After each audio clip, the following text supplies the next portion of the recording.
All right. Hello, people of the internet. Welcome back to another review discussion. I'm here with Classified or Nick.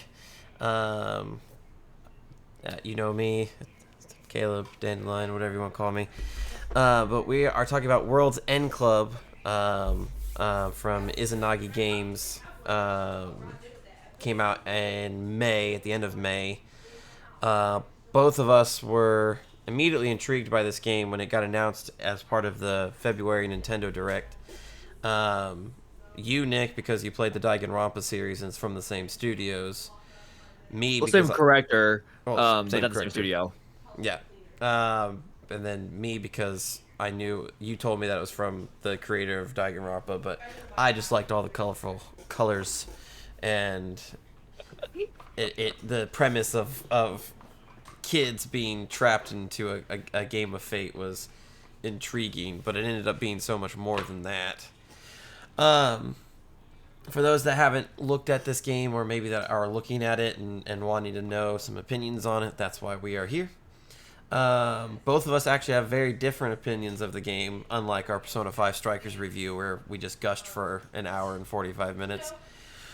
Um, so this We was slightly different on Persona 5, but it was like negligible differences. it was very very small. Like, you can see the space between my hands, but there's really not space between my hands. This time we have a little bit more of a differing of opinions, and which is good because next review we're gonna have mostly the same Yeah. opinions. So it's good to have one. Unless that game just crashes in like the final like half of it, but I don't think it's going to. There's Uh, no way. but we'll get to They're the that golden later. boy right now. We'll get to that later. But yeah, so World's End Club is it's mostly a visual novel with some platforming and some puzzle elements thrown in there to break up the sections where it's heavy exposition and heavy visual novel. Some of which works, some of which doesn't.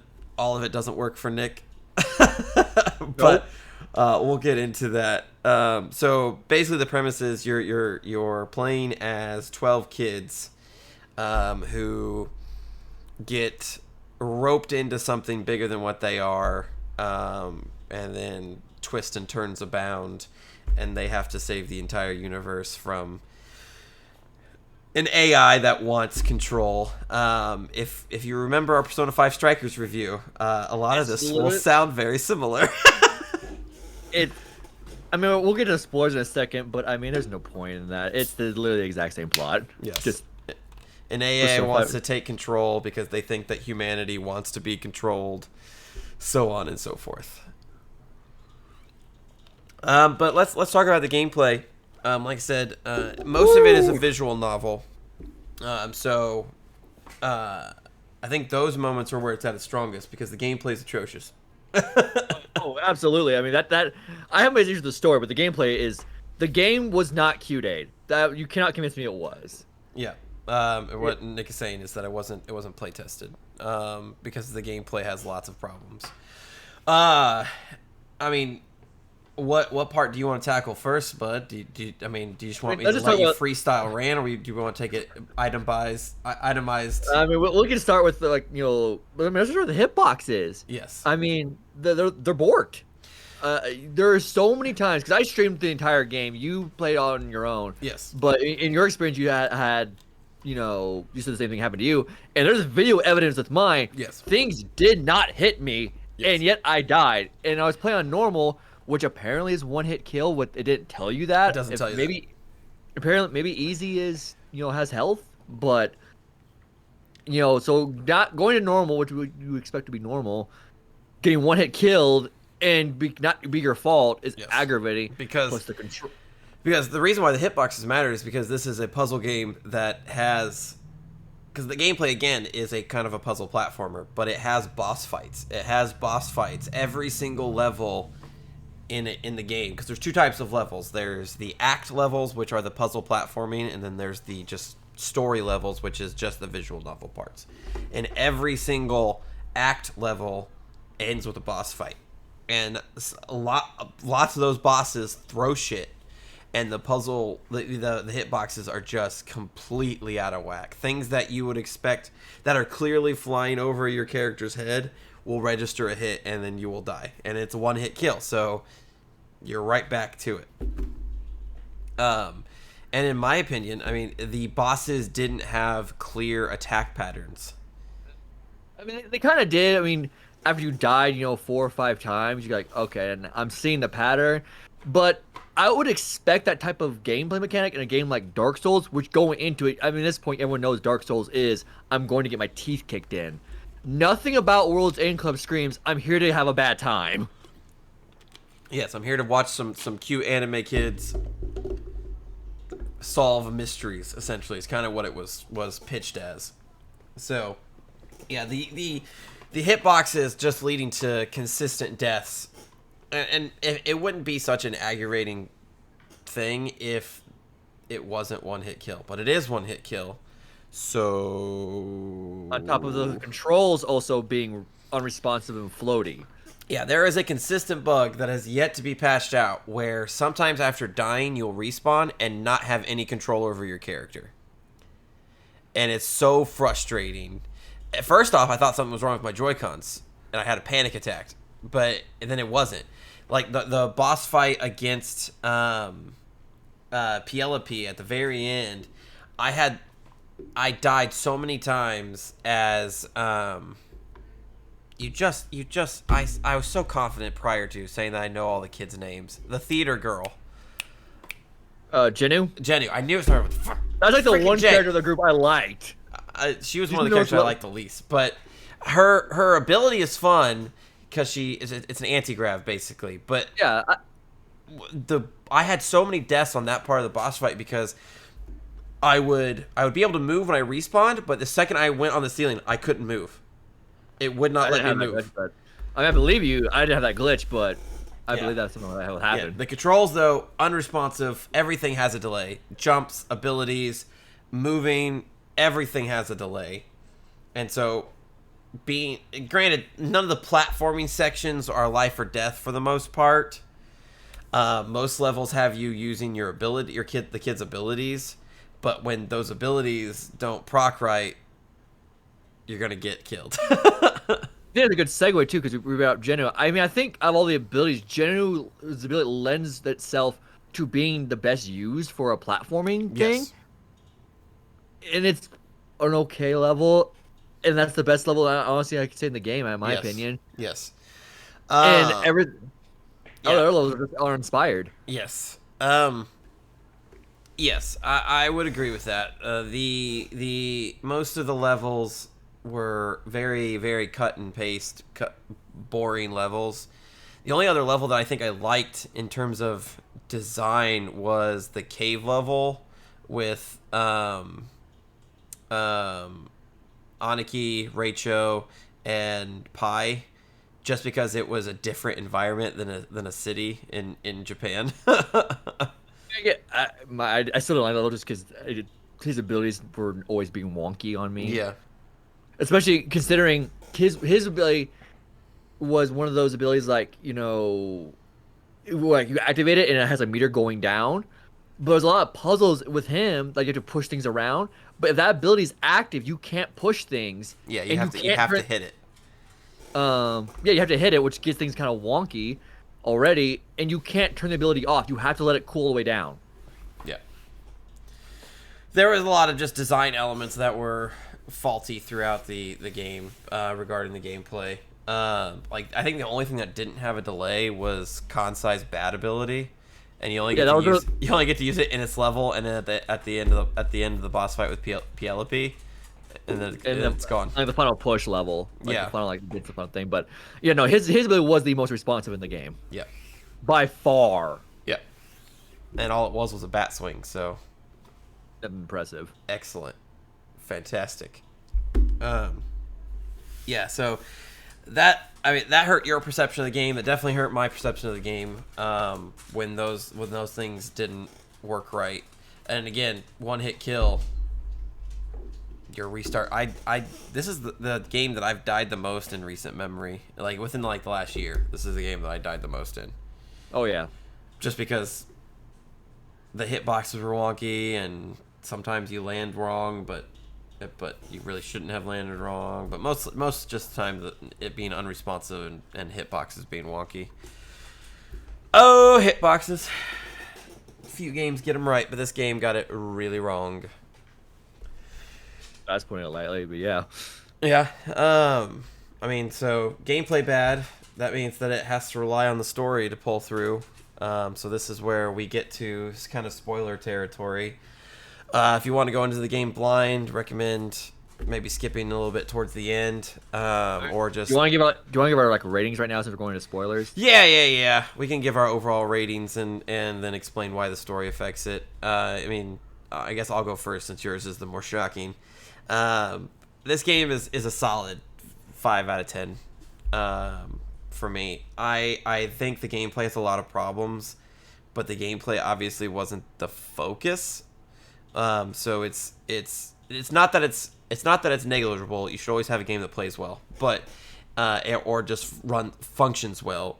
But the gameplay was backseat to the story and the characters, which, say what you want about the story, it may be simple and it may be kind of overplayed, but I do think there was a lot of love and care put into it, and the kids' personalities are just awesome. I love the best parts of the game were when the kids were just interacting with each other. Like there's a scene when they're walking on a train track where they're all adolescents kids, so they're at the age where they start liking the opposite sex, and part of that was probably the best moment in the game for me when they were talking about who each other likes, and some of the things that they said were shocking and funny. It's I would also agree. That was probably one of the best scenes of the game. Probably was the best scene in the game. So the kids interacting with each other was awesome. And I think there were a couple good twists, not great twists, but good twists. And then the art direction is absolutely beautiful. I think this is one of the best looking anime styled games in a long time. It doesn't try super hard, but it uses that to its advantage. The art's like it's the same art director, as you've said multiple times, to the Pokemon Sword and Shield series, and I think this is better looking than that. So 5 out of 10. Gameplay issues really suck, but that is such a small portion of the game. The story takes most of the game's time, and I think that's okay. All right, Nick, butcher the game. 2 out of 10.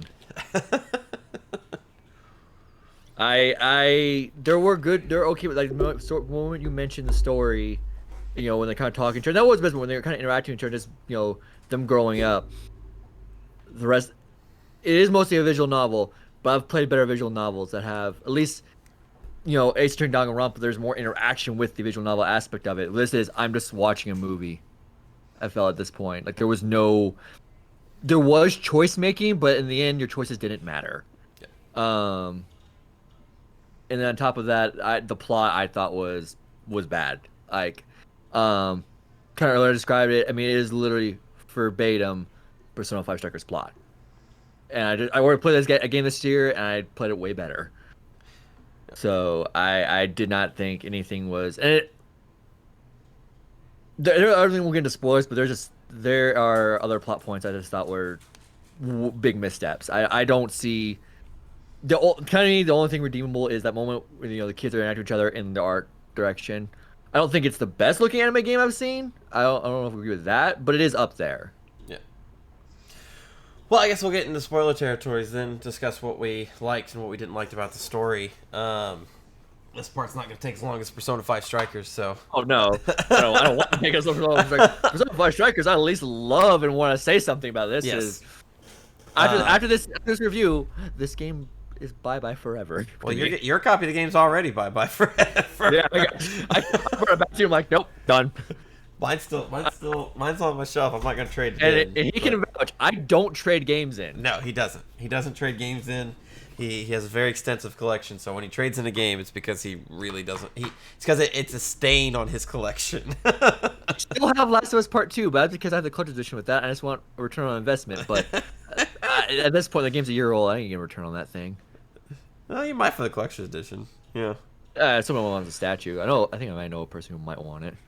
But so the game opens with the World's End Club, which is just these 11 students. They're on a bus, going to a trip. They're going on like a class trip, field trip, and a meteor hits Tokyo, and the shockwave from the blast knocks the bus over, and they're all unconscious. And they all wake up in this underwater theme park that was heavily shown in the trailers, but only takes the first half hour of the game.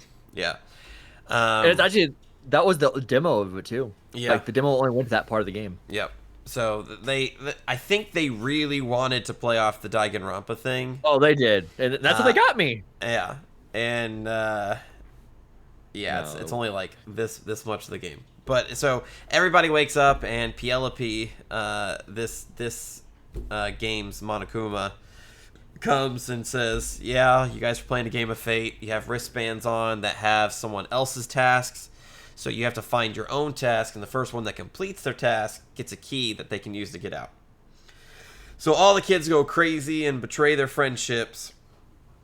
And so you control Raicho, who is the red-haired kid in the ball cap, and you ally yourself with Pochi, who's this gamer boy.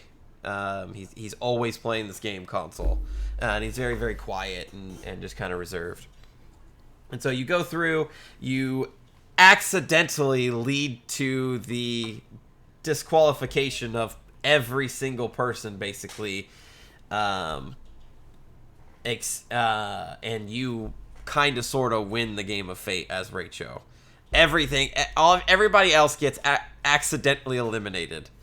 Because there's lots of tasks that someone else had that involve someone else, and so if they got eliminated, then the other person got eliminated. So Raicho wins by. Well, he gets Aniki like on his own because his task list has to hard a boy. Yes. He gets the last person Aniki on his own, but everybody else accidentally gets eliminated. Yeah. And when you get eliminated, you get put into this robot that basically digests you and turns you into sludge. That's the penalty for losing. So that was like the most. I will say that was the most intense part of the game because I thought like, oh god, I need to figure out how to do this right because we're gonna start killing characters before the game even gets started, and I'm gonna have like no one to play this game with. Yes, that wasn't the truth. Yeah, they definitely do a kind of a bait and switch with that because I also was like, especially after the first couple people got eliminated, I was like, oh. Was there something else I could have done? But so you get the key, and you basically have a choice of either unlocking the robot that everybody got digested in, or unlocking the door and leaving. So you unlock the robot, obviously, because you want to hopefully save your friends. But everybody's fine. Nobody got digested or anything. It was all a ploy. And then Pi, the oldest girl of the group. She's kind of like a very gentle figure. Kicks Penelope and destroys her basically, and then announces that one of the Go-Getters Club is what they're called in the game, is the one that set up the game of Fate. But then she accidentally gets hit by a falling diver helmet, and then forgets just who did it.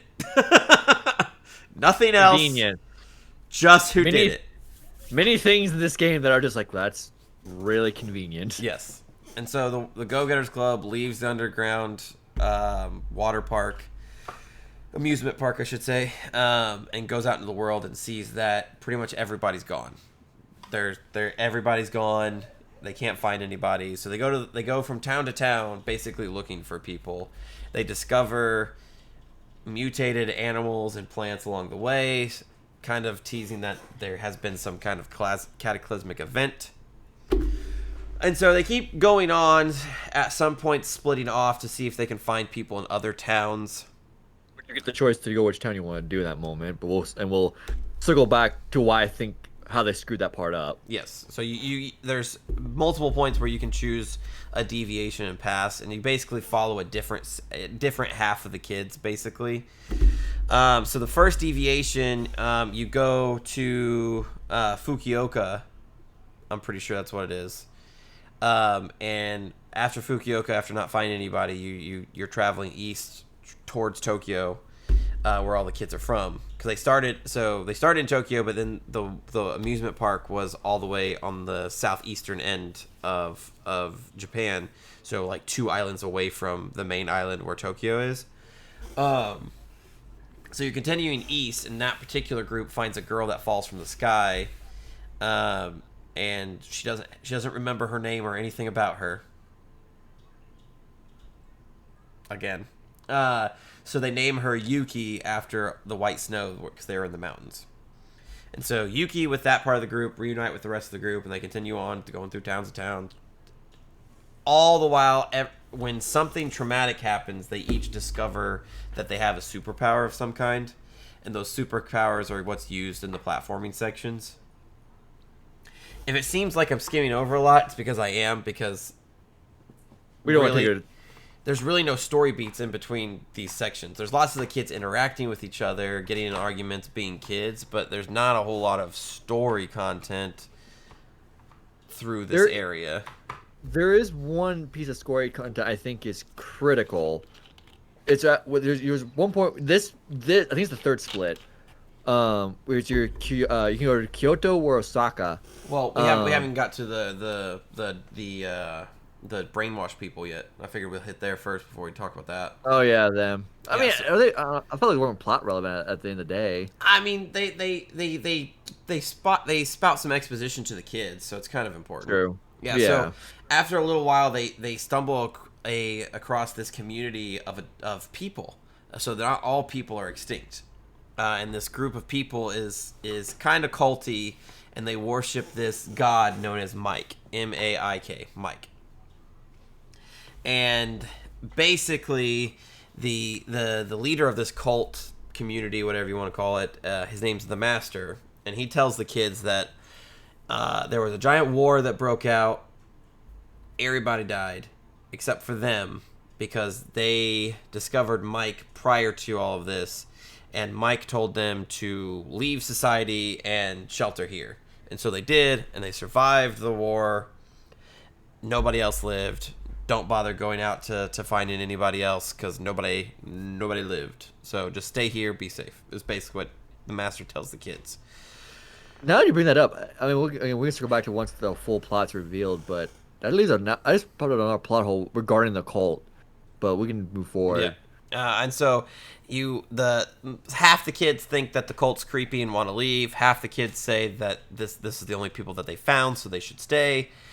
And so the group that thinks that the cult is creepy leaves, and the people that stay get hypnotized by the Master because the Master is going to use them as sacrifices to Mike.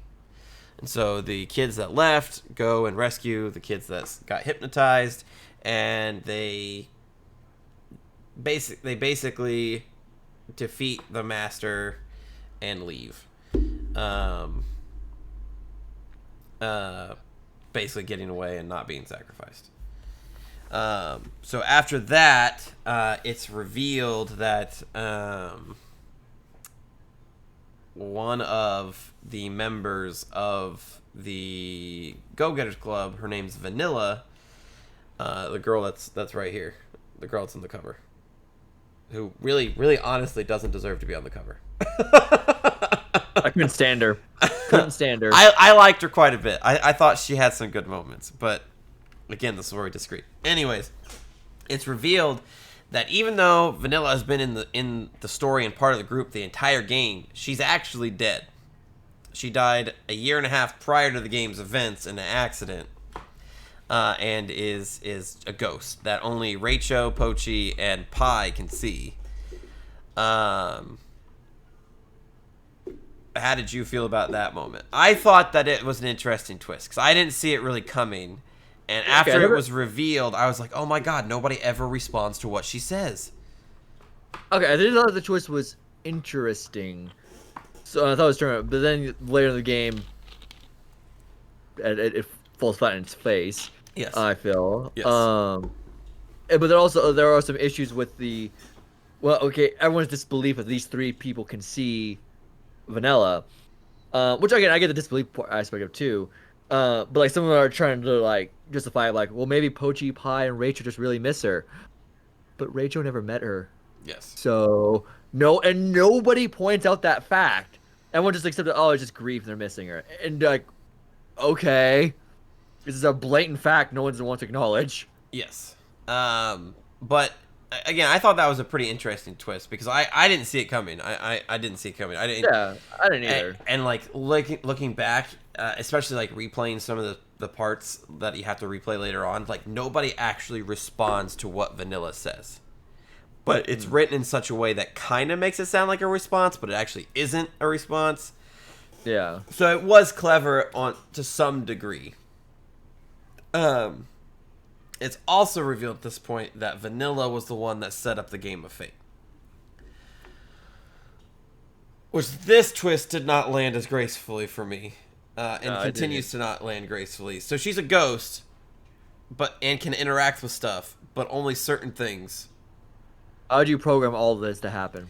Yeah, so it's revealed that she's like a programming prodigy, so she programmed the Penelope bot to act that way, and she made the wristbands and basically orchestrated the whole thing due to some brainwashing, and the only way to cure the brainwashing was to put everybody in danger, is how she describes it. So she makes this Game of Fate, puts everybody in danger, and it cures the brainwashing. Well, she knows it because she overheard it while she was a ghost. Again, convenience. Yes, she overheard it.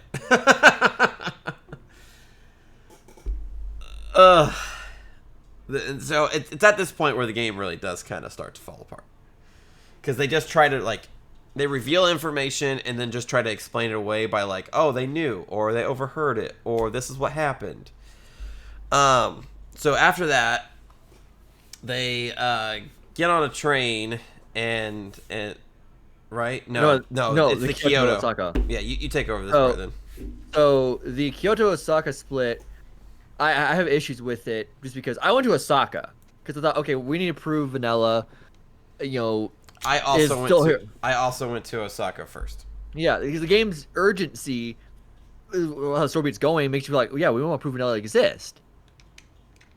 Kyoto should not have been optional. Yes. The game should have made it you go to Kyoto because the main villain, what's actually happening in the world, comes into pure focus. Yes. And you get so much more information out of that. It's and honestly, I think probably one of the best character moments from Genu of dealing with the grief of losing her sister. Yes. Everything that was the best to me moments in the game, and I missed it the first time. Yep. But again, I had to circle back to it later, which we'll get to that problem later. Yeah, Kyoto shouldn't have been optional because they reveal the villain and its true intentions. They reveal the state of the world and what actually happened to the world. You get actual backstory on one of the kids, being Genu. They allude to the fact that her sister died in an earthquake because there's been rampant earthquakes 5 years prior to the events of the game. And Genu's sister died in one because of Kansai's idol. So it actually sets up good tension and good story elements for the kids and the world. That's left to a non-optional area, but an area that you can miss the first time through. And they just kind of neatly close the book on it without offering any tension between Kansai and Genu, without offering any further tension between Genu and what's his name? I forget his name too, but it was her sister's fiance. Yeah. It just neatly closes the book, and they're like, okay, Mike's the villain, we got it, we're good, sweet. It also reveals how the world got brainwashed by Mike in the first place, being nanomachines in the 1990s, and that the nanomachines deactivate by the sunlight, so Mike brainwashes everybody to live underground, and that's why the kids can't ever find anybody, because everybody's living under the ground because Mike told them to, so that the nanomachines stay active inside the people's blood. And again, it was a choice. You could have chose not to go there, like both of us did. And the game kind of positions you to not go there. because they set up Vanilla as this character that you should be that should be cared for. And so when you are faced with the choice, you're like, yeah, I want to prove that Vanilla exists. I want everybody to see Vanilla. And so you go away from probably the most important chapter in the game in terms of world building and exposition. Mm-hmm. Which is bad design. And then we'll get to even worse design. The train. Yes. So the kids find a working train, and luckily enough, Pochi, through all of his video game experience with simulators, knows how to run a train. And so kids are excited to get on the train. It's going to be a faster way to get closer to Tokyo. And they are attacked by Penelope, who has been attacking them throughout the game, even though she was destroyed the first part. And so you beat her once using Tatsun's ability. Okay. Tatsun's this nerdy kid that's a goody-goody two-shoes. And he's so sick of everybody calling him a goody-goody two-shoes. And he's obsessed with essentially the Power Rangers. And his power is like the best. Yeah, his power is the best. He morphs into the Black Power Ranger. Well, in this one, they're called something else, but just to make it simple, Power Ranger.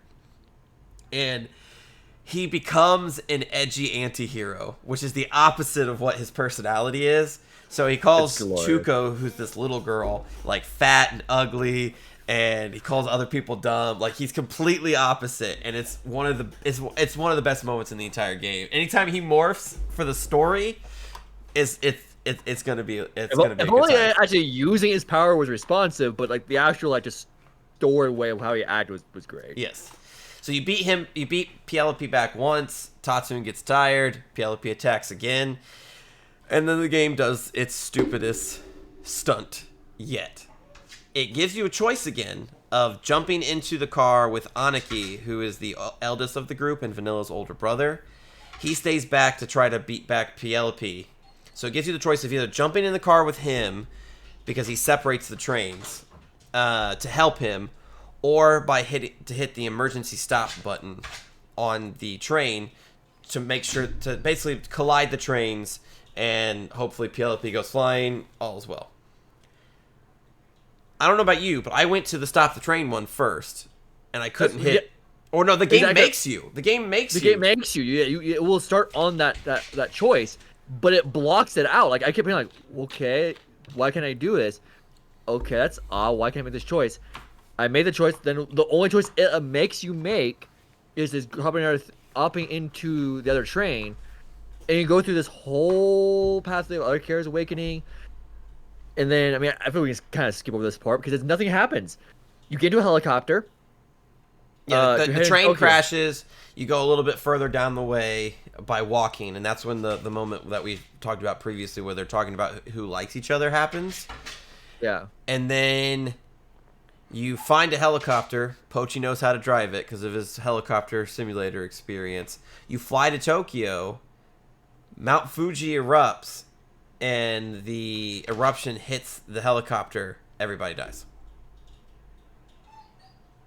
What? And then the game tells you to go replay the part with the train. And you're like, well, why? Now you can make the choice you couldn't make before. Exactly. Real quick, because I can't think of a single moment in the game where they're like, yeah, we made you do that because we made you do that. Like, they never give a reason why you had to basically kill all the kids. Oh yeah, killing them was a little stupid, but the reason why, which I feel like we're gonna have to skip to the end now to explain why they did. Yeah, so basically speaking, you can do the other choice. It crashes the trains. Everybody's fine, and then you take the front part of the train, and you kind of get sidetracked and go north instead of northwest. You come to this little spring town, and then you eat some mushrooms. Everybody has a good time.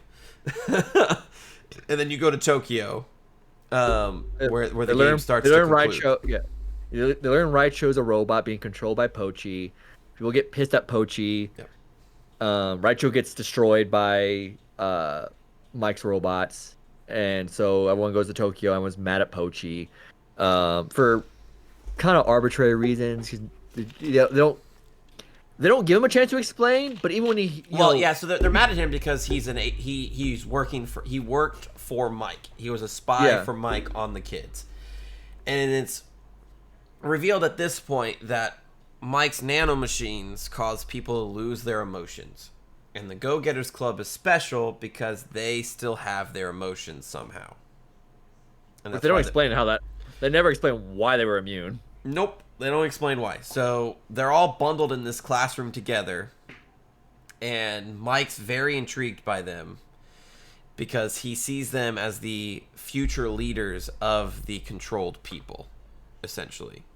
And so Wants them to be Pochi, shepherds. yes, Pochi gets sent in as a spy to relay their abilities to Mike, and that's why they get pissed. And Raicho's a robot working for Mike as well that gets sent in to basically further put Pochi undercover, essentially. And so that's why the kids are pissed off at him, and so he leaves. He leaves, gets captured by Mike.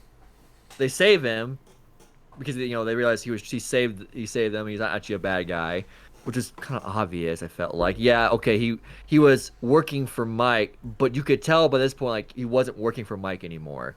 And I feel like Pochi had a chance to explain what was going on and never chose to do it. But anyway, they rescue him. You have another character awakening. But then you get to the top and have the biggest exhibition of who Mike is, which is why I said this game is Persona 5 Strikers. It's literally AI thinks they're a god. Emotions are bad. I'm going to make sure that humanity doesn't have emotions, and they'll be led by shepherds, in Strikers' case, the wardens, and the whole, they had jails in Persona 5 Strikers. They literally say the whole world's one big jail. Yes. It's a road trip. Both games are it's literally just bad Persona 5 Strikers. Yes. And so Pochi is now the character that you'll control from here on in, aside from the other moments where you control the other kids. Raicho gets brought back from the dead, but that's at the final boss. Huh? That's before the final boss. There's a moment to get to the final boss area. You have to know a certain information. Yeah, that's right. Yeah. And this information is known through the choices you didn't make. So you have to go back and go make those other choices that you didn't make and put the other routes. Yep. Which in the case of the first choice you made, you could have easily done it where you play through one route and then it makes you immediately play the other route, so you can see both perspectives immediately.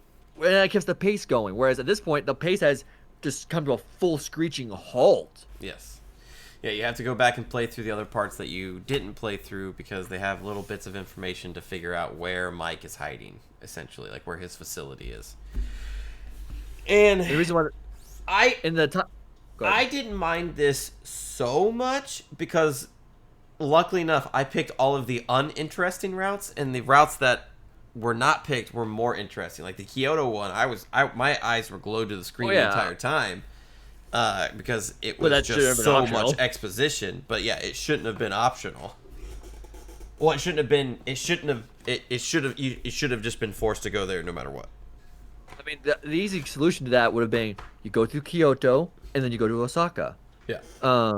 And then the reason why you had to go through that timeline that ends in the death was because that's where you learn, you see Vanilla's body being suspended in and handled by the master. Oh yeah. Which, so the reason why it's like, well, how do you know that if they died?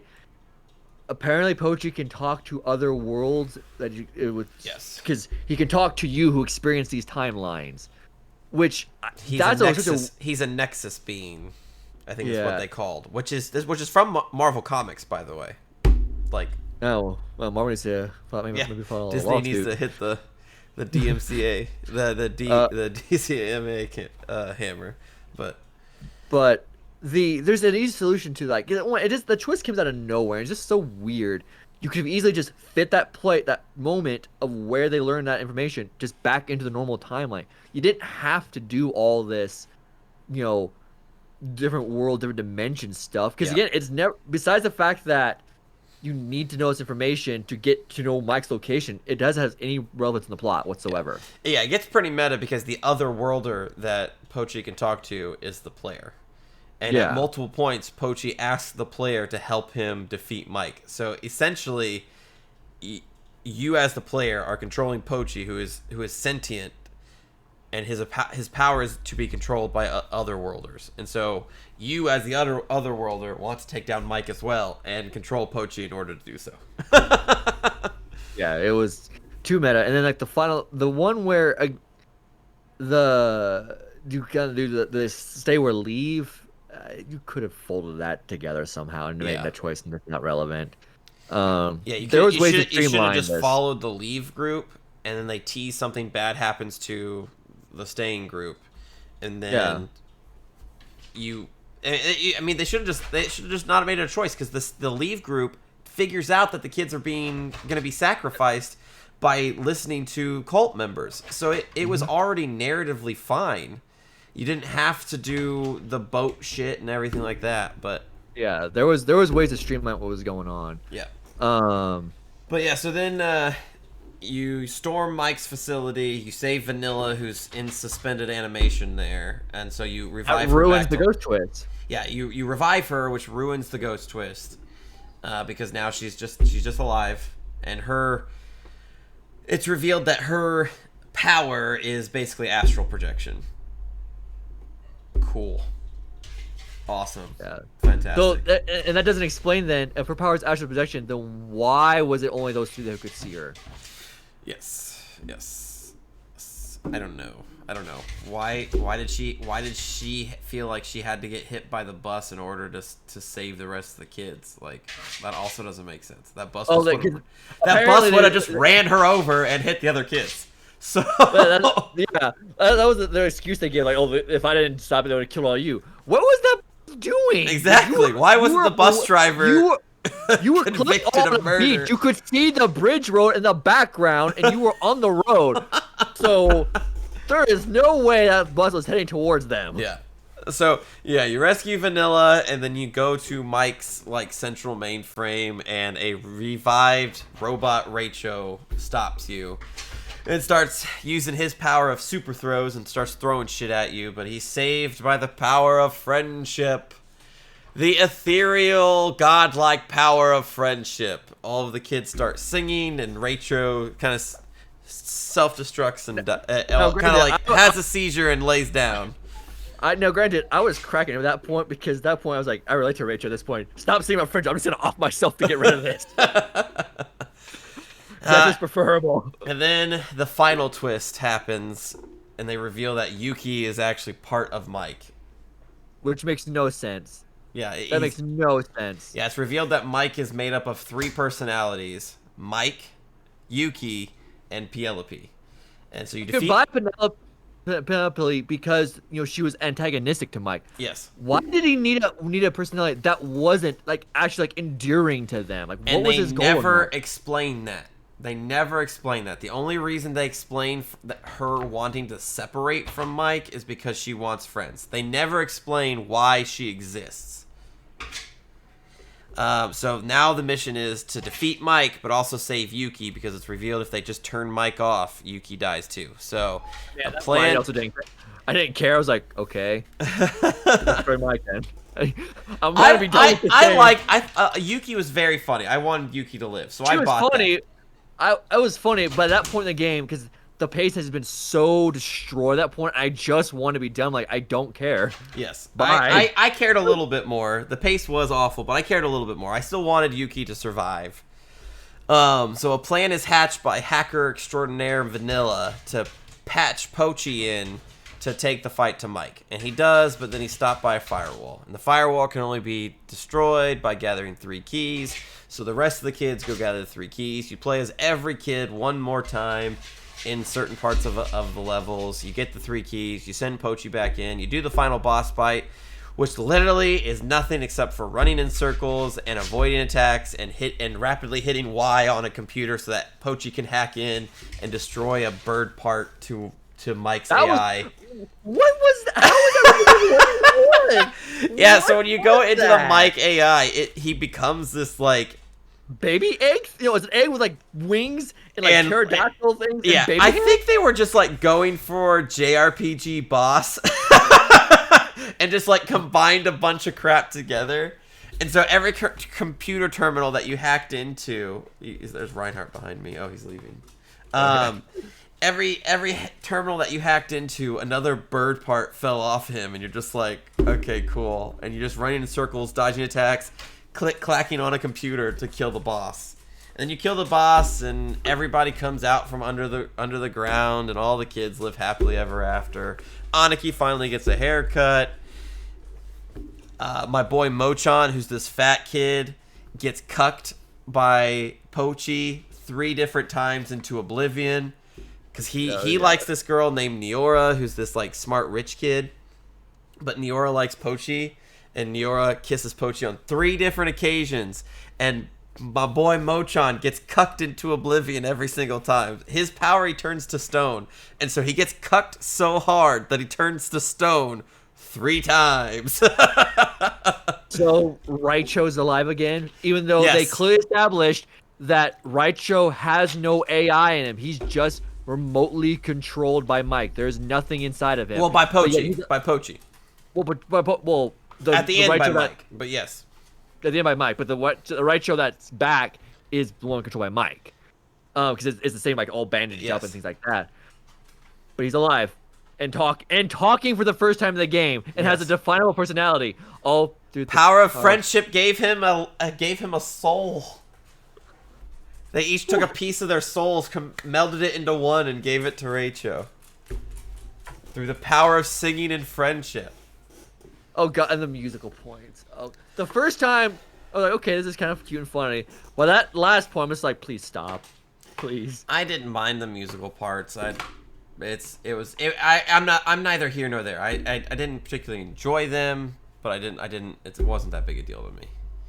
And seeing all the cute photos at the end of the kids was nice. But yeah, overall, the plot was a mess. I feel like it started off fairly strong and just went to crap. Well, it started off fairly strong because it was like, hey, look, I'm Danganronpa as well. I'm much better series. And then it's like, no, I'm actually not this at all. Well, I mean, I think from a narrative standpoint, I think the twist of it not being a whole game of Fate was actually pretty intriguing. And that's why it opens up to a greater mystery, but then it just doesn't go far enough with that. Oh, no. And then the various gameplay problems also hampered the story, and then the arbitrary choice system hampered the story, and it just, as the game goes on, it gets worse. I mean, the fact that it wasn't going to be, because they were clear as day, when they check them out, they're going to leave the killing game. So the whole premise of where we have a killing game but just left was intriguing to me after playing the events of Danganronpa, but they don't execute at all. I wanted, and Penelope's okay, but again, after clearly this is just supposed to be Monokuma 2.0, and the remaster is not as good as the original. Yes. Yeah. So all in all, I mean that's World's End Club. To recap, Nick gave it a 2 out of 5. I gave it a 5. But 2 out of 10. Yeah, 2 out of 10. I gave it a 5 out of 10. I do think the art style and the kids save some of the game for me, but it's still not something that I would ever recommend paying full price for. I mean, I don't recommend getting it at all unless you really like, I want to play a bad game today. Want to Mystery Science 3000 on it. Like, okay, fair enough. Yeah, I don't know who I would suggest this to play. I mean, I guess maybe if you like visual novels but don't want something romantic and don't want something like Ace Attorney Danganronpa. Yeah, maybe pick this up, or maybe if you don't like visual novels, maybe if you're intrigued by visual novels but want some slices of gameplay in between the visual novels, maybe pick this up. Uneasy. don't play on normal. Play on easy. So maybe you get an extra hit. But buy the game used Yeah, in a sale. yeah. So See if you can beat it within a week. Return it, something like that. yeah, Because it saddens me because I know this is also was also co-directed by someone else who didn't. It was like I think the Zero Escapes games. yes, So it was kind of a brainchild, and it makes me sad because clearly the guy who I don't know much about Zero Escape, but the guy who directed Danganronpa wanted to move on and wanted to do this, but it just did not work. yeah. And I'm curious to see if any store. Well, it probably won't because this game probably flew under everybody's radar. But I'm curious to hear what the development of this game was like. If it was rushed, and that's why the last half of the game just feels the way it does, or if they just ran out of steam, or if this was the intended vision. And if that's the case, then go back yikes. to Danganronpa. Uh, Do what you do best. yes. Keep it dark, keep it murdery. Raise the kids to high school age. That way you can talk about more murderous intent.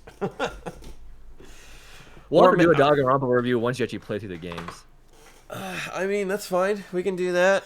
I mean, this is a good time to talk about future plans. I think the next review that we're gonna Ratchet do and Clank. is Ratchet and Clank Rift Apart. Yeah, And that- then in July, towards the end of July, we're gonna do a 2-year anniversary review of both of our favorite games, Fire Emblem Three Houses. Nick is favorite finally is- finishing it.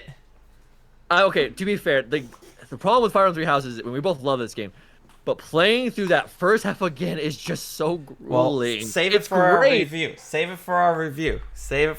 You're right. You're right. This is just I a bet- small tease for everybody. But yeah, Nick's finally finishing it. I finished it in 2019, so here I am. waiting for this moment. Yeah, do you want to talk about your wait for me to play Danganronpa? Fair. Fair. All right. Well, any final thoughts on World's End Club before we wrap up, Nick? I'm glad you were. Let's speak no more of this game. Okay. I'm ready to move on with my life. Play some Ratchet and Clank. I mean, I won't stream tonight at 7:00, but I'm gonna get back to stream it tomorrow. yeah, I do have a stream tonight, so Well, if tonight, you're watching this video on a Monday, Tuesday, Thursday, or Friday, come hang out with me on stream. I stream every night on my Twitch channel, dandylion_777. Depending on what night you're watching, that depends on what game I'm playing. But Monday, Tuesday, Thursday, Friday at 10 o'clock. And you can also follow me on my Twitter page at dandy_lion777. Nick, where can the people of the internet find you? So my Twitter is its__ classified. So my schedule on streaming has been a little off. Well, just life's been going crazy these past couple of months. My intention is every Monday we're doing Mass Effect Monday. So usually I'll try to start that 4:35ish and go for a few hours. Right now we're on Mass Effect 2 already. And then Tuesday, Thursday, Friday, and Saturday, I'll try to stream. There could be a flex on Tuesday and Thursday. Friday and Saturday, I definitely will absolutely try to stream. We're trying to get through Ratchet and Clank right now. Probably go to Gravity Rush 2 after that. Sundays I may stream depending on what's going on. But if it's every other Sunday, I'm at Smash tournaments, which I have on my thing you can watch through my Switch channel. Just if you want to check that out as well. All right. Well, lovely people of the internet, we will see you for our next review. It'll be Ratchet and Clank.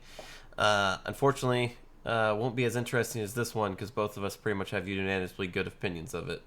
I do not play that game. I'm an Insomniac simp, so I will have nothing but good things to say. But until next time, we will see you in the next video. Goodbye, everybody.